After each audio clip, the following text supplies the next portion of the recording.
तो पेवा से कौन उम्मीदवार होगा सर? पेवा से उम्मीदवार कांग्रेस पार्टी फैसला करेगी, कांग्रेस हाईकमान फैसला करेगा। हमारी तरफ से रणदीप सुरजेवाला जी के साथ सबसे ज्यादा बेहतरीन काम पेवा में करने वाला अमन चीमा है। हम इसके लिए लड़ाई लड़ेंगे और हम चाहते हैं कि ये यहाँ से चुनाव लड़े।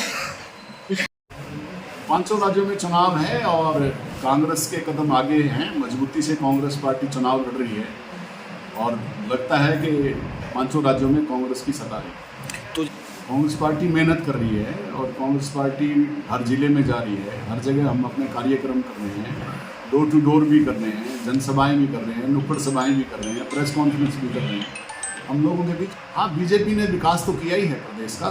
पहले 75,000 करोड़ का कर्ज था, हरियाणा पे 4.25 लाख करोड़ का कर्ज है। ये विकास ही तो है। लोगों पे कर्ज चढ़ा दिया। लोगों को ये समझना चाहिए कि बीजेपी ने 9 वर्ष के राज में कर्ज चढ़ाया है हरियाणा के ऊपर, ये उनका विकास है। बेरोजगारी दी है, भ्रष्टाचार दिया है हरियाणा को, गरीबी दी है हरियाणा को, मजदूर को काम नहीं है हरियाणा में।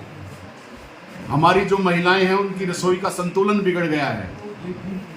ये काम किया है भाजपा ने, उनकी सरकार ने।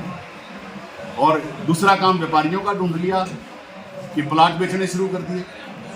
उद्योग लगाने के लिए सरकार काम देती है कि आपको रिजर्व प्राइस पे प्लाट देंगे। युवा भी उसकी तरफ आता है, व्यापारी भी उसकी तरफ आता है और वो व्यापार करके लोगों को रोजगार तो तभी मिलेगा ना जब व्यापार को बढ़ावा मिलेगा। आप तो प्लाट बेचने का काम शुरू कर दिया आपने। रेजिडेंशियल के लिए भी आपने प्लाट बेचने शुरू कर दिए।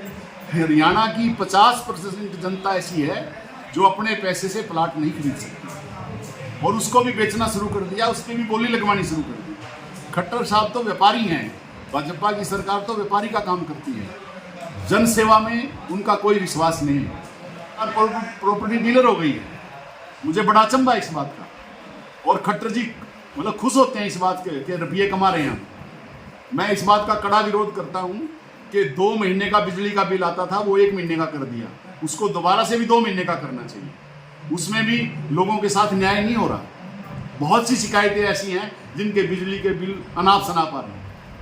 वो तो सारा काम जनता के विरुद्ध कर रहे हैं। ये सरपंचों को जो कूटने की बात है, ये भी उनकी एक प्रथा है। वो सोचते हैं कि सरपंचों को हम पीटने लग रहे हैं, डर जाएंगे, डर के हमें वोट दे देंगे। ईडी में भी तो लोगों को फंसाते हैं, यही काम है उनका। तो कि जब डॉलर बढ़ रहा है, रुपया गिर रहा है, तो केंद्र की सरकार कमजोर है। डॉक्टर मनमोहन सिंह जी के टाइम में तो 64 रुपये का डॉलर था, अब तो 83 रुपये 33 पैसे का होगा। आप बताओ आपकी सरकार कमजोर है, ये तो प्रधानमंत्री बताएंगे कितनी कमजोर सरकार है उनकी। ये तो आपने, हरियाणा की जनता, देश की जनता उनके बयान के ऊपर भी फैसला करेगा कि ये सरकार कमजोर है या डॉक्टर मनमोहन सिंह की सरकार कमजोर थी। अब डॉलर का रेट कितना हो गया, रुपया की कीमत तो अब गिरी है। कहीं पे भी आप देख लीजिए, हिंदुस्तान में जितने प्रधानमंत्री 1947 से 2014 तक आए, उन्होंने समझ के लोन लिया। 55 लाख करोड़ का लोन लिया उन्होंने 67 साल में, और इन्होंने 9 साल में 1 लाख करोड़ का और ले लिया। 155 लाख करोड़ का कर्ज है हिंदुस्तान के ऊपर, नहीं है काम करना। तो पेवा से कौन उम्मीदवार होगा सर? पेवा से उम्मीदवार कांग्रेस पार्टी फैसला करेगी, कांग्रेस हाईकमान फैसला करेगा। हमारी तरफ से रणदीप सुरजेवाला जी के साथ सबसे ज्यादा बेहतरीन काम पेवा में करने वाला अमन चीमा है। हम इसके लिए लड़ाई लड़ेंगे और हम चाहते हैं कि ये यहाँ से चुनाव लड़े।